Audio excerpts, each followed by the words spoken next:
I wanted to make this video to kind of talk about my experience growing up as trans and the signs, early signs that I knew that I was trans, that didn't really register as like me being trans before, but it's like holy shit, yeah, yeah. So I'll start as early as I can remember. 7 or 8 years old, I started to get like this feeling of discontent with the fact that I couldn't have long hair. I couldn't like wear dresses, wear makeup, and like paint my nails and all of that. I would look at the girls in my classroom and they had long hair. And whenever my parents would go to like do groceries for the house, or I was alone in the house, I would try my mom's dresses and I would like try her makeup. And I just like I just liked it. I just enjoyed it, and it made me feel like happy, like this joy that was there when like I could look at myself in the mirror and like be comfortable in the way that I looked. By that point, I did not talk to anybody about it. I felt I felt as if it was something that was like wrong, that I had to do in private, that was bad. So never really told anybody. I was afraid that other people would make fun of me or stop talking to me. And time just kept on passing. I grew up like very religious. Probably will make another video about that. My denomination, I was a Seventh-day Adventist. They don't look very fondly to queer people, and I remember at some point like being conscious of my behavior falling up like out of the norm. But there really wasn't like that big of a shame yet. I did have a point where I was like I would pray specifically to wake up, even if it was for a day, in like a woman's body, and just be able to live my life like that, even if it was for a day.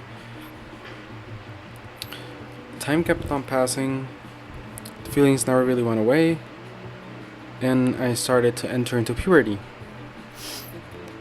And you start puberty, things start to change, and it's something that's uncomfortable for a lot of people, and it's specifically uncomfortable for people that have gender dysphoria.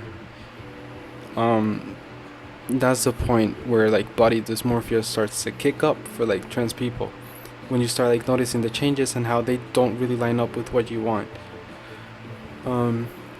So by that point, the shame was there, the guilt was there. It was something that I tried to like push aside. I remember specifically coming back from school and in my free time just being obsessed with like makeup transformations, like boy to girl makeup transformation. I was obsessed with like gender bending series and shows. Actually, my first anime was like Grandma One Half. That should be the telltale sign that I was trans. Just the mere fact that I saw Rama One Half is like my first anime, and it's like by far one of my favorite animes of all time. And yeah, it was something that I just would love to watch, and at the same time, after I watched, I would have like my moments of like I'm the only person that feels this way. Like as far as I know, nobody else like feels this way, and I just like keep falling back to watching these things. So this is why I keep like thinking of it. I was like in that struggle of not being able to come to terms with my identity and how it differed from the norm. High school happened, still felt the same way, and I think that it was around 16, when I was 16, that I remember specifically being in my living room with my parents. They're watching TLC, and an ad pops up about I Am Jazz, and I watched it and I was like, wait, you can transition. You can actually like transition, and of course, like maybe I had seen like something related to that online, but to like see it more in person, where it's like an actual person going through like the transition, and I saw the that glimpse of it, the show, and it was like, wow, you can like just live like a girl like that, and the family is okay with it. She's okay with it, and what's the tea here? What's the why do I feel this way? Why do I feel this like shame and guilt and like as if it was something really bad that I felt this way? At around that point as well, I remember being in church and having like this moment in which like the pastors are speaking and they were talking about the end times and how it's the because of the murderers and the queer people and how they were all like deviants and like we're gonna bring doom to the world, and that's why God was like gonna come down to like rebuild earth. And pastor used like harsher language when talking about queer people, and I just remember sitting there and having that moment of like I've met queer people, and that word doesn't really like encompass how they really are. And I started to have like this doubt of what he was saying. And after that, it was like, well, if he's saying that, and I know that for sure isn't true, what else have I been told that like isn't really true? And what if like they don't really understand or know what they're talking about, or what if they're wrong and there's just nothing wrong with like feeling the way that I feel, and other people like falling out of the norm? By that point, things just started to like crumble down, because now it wasn't just I'm taking everything as true from like what they told me in church. No, it's like, well, is it really true? And I started that process of like deconstructing and like relearning things, and oh boy did I went through a lot of phases. I went through my conservative phase, through my centrist phase, and eventually I'm like now in my left-leaning phase. Maybe I'll make a video about that in the future, but like I want to like keep politics out of keeping being trans out of politics nowadays. What am I thinking? But yeah, I started to like go through that process. I didn't really talk much about my family on this like video, but I knew for sure that I couldn't tell them. I was like super afraid because I knew their position was like very negative towards queer people. They would make comments like, look at these like crazy people, or like they are abominations, or like they are like possessed by devils or demons, and like yada yada. They would say those things, and I'd be there like, bitch, I'm fucked. So I didn't really have that confidence to like talk to them about it. I also didn't have the confidence to like tell my brother, because I didn't really know how other people would react. I thought that it was something really bad, and by extension I thought that like other people would like react the same way. I still didn't have that perspective that, oh, maybe maybe it's okay to like tell this person or this person. I pretty much was in like the shutdown mode and didn't mention anything to my friends, to my family. I just put on the mask and kept on going with life, and I hid a lot of stuff. I hid a lot of my private life. I would like be I literally be closeted in my room. I would not come out of my room for anything. I would just be there watching videos or like playing the piano or reading or like in the computer doing whatever. But I didn't really talk to like my family or friends about that. Which I think is super important. Like I think that I'm now at a point where I can see the importance of like telling other people that you are comfortable with, or like other people that you may think might take it well.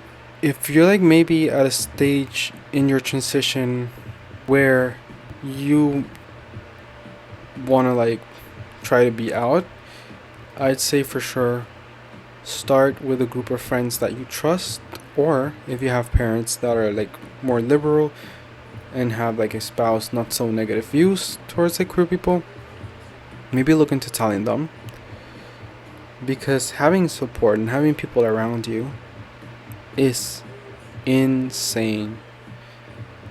It takes you out of this position in which you're in your mind all the time. At least for me, took me out of that place where like I was in my mind 24/7, just like running things through my head, and it got me to a place where I could share with other people. And whenever like I had this like plan of I want to do this, I want to do that, I want to do this, I want to do that,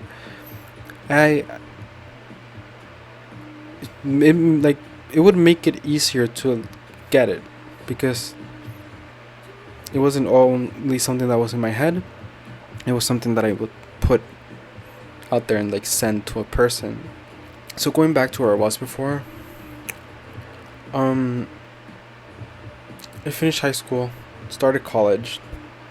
I was still like on my journey of self-discovery, but I was thinking like a bit more critically about things, and I'd say that by 2021 I accepted myself as a trans person. Was like, yeah, I'm trans. There's nothing wrong with it. Nothing has changed. My well-being is like literally unaffected by being trans. It's just affected by how being trans is like treated by other people and by society and whatnot. But there's nothing wrong with being trans. So that was 2021. I think that by 2022 I told a friend of mine that I knew was queer and that I felt like comfortable talking. So that was like the first person that I told, and I am so glad that I told that person, because literally I don't think that I would be in the place that I am right now if it wasn't for that person. I'll just put that out there. Like, that's how helpful that other person has been. Yeah, in between that and where I am right now in 2023, I did have a couple of experiences, negative experience inside my family. I went to like an internship, and although it was an amazing opportunity and I will be forever grateful for that opportunity, living situation was not really good, because I was living with a like extremely devout, extremely fundamentalist uncle of mine that is a Seventh-day Adventist, but like literally takes things to the extreme. That experience helped me be even more sure about the fact that I wanted to make changes to my life. I was not happy with my life. I at that point was at a really, really, really low point. By that point, my mom had already found out that I was trans, and things did not go well. And yeah, I came back from that internship, and I told my friend, I'm like, gonna go to therapy. I like want to fix shit in my life. And that was August that I came back. August, September, October, November, December. I went to the local LGBTQ center. Well, not local, it's close to where I live. I went there. I got like counseling. I started therapy. Also took a trip to where my brother lived in Florida, and came out to him and like told him about what I was planning and things that I wanted to do. But yeah, that's pretty much my life and some early signs that I was trans. And yeah, my journey to like where I am right now. Hopefully you can take something good out of this video. Maybe you could relate with something. If you like had a similar experience, or if you have an experience that you want to share, feel free to share it. It's like important to not bottle up how you feel. It doesn't really work. I've tried, and it just gets worse over time. So if you have friends or family that I would recommend considering telling them. And I know it's something difficult, something that's gonna provoke you a lot of anxiety, a lot of nervousness. You're gonna like set a plan to like tell them this month, and then 3 months later you're gonna be like, oh shit, I haven't told them, but I want to tell them. And that's fine, that's normal. Don't give up, right? Eventually you want to get to that point where like you get this boost and like this moment where you like overcome your anxiety, and it happens. Thank you for watching. Subscribe if you want to like follow along the journey. Yeah, that's it. Bye. Also, if you like the video, like it, okay? Bye bye.